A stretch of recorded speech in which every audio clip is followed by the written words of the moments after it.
Good evening అండి. ఇలాంటి problems competitive exam ఇచ్చినప్పుడు ఈజీగా ఎలా ఫైండ్ అవుట్ చేయాలి అనేది నేను ఇప్పుడు చెప్తాను చూడండి. ఫస్ట్ ఆఫ్ ఆల్ ఏంటి అనేది ఇక్కడ మనకి ఏం ఇచ్చారు 1 plus 2 plus 3 plus 4 plus 15 and so on 52 ఇచ్చారు కదా. సో ఇక్కడ ఏంటి వరుసగా వస్తున్నాయి అంటే మనకు కాన్స్టిట్యూటివ్ నెంబర్స్ వస్తున్నాయి కదా. సో అలాంటప్పుడు ఏంటంటే ఇక్కడ ఏముంది 15 క్యూబ్ ఉంది కదా, ఏదైతే నెంబర్ ఉందో అంటే n into n plus 1/2 formula, n into n plus 1/2 ఫార్ములాని యూజ్ చేయాలి. ఇక్కడ మనకి ఏంటి నెంబర్ n కదా 15 plus 1 by 2. Then 15 into 16 by 2. 2 ones, 2 8s. 15 8s, 120. So this is the answer.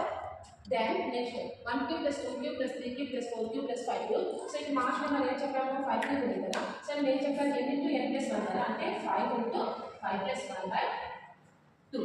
అప్పుడు ఏమవుతుంది 5 into 6 by 2. 2 ones, 2 3s. 3 5s, 15. Okay. So next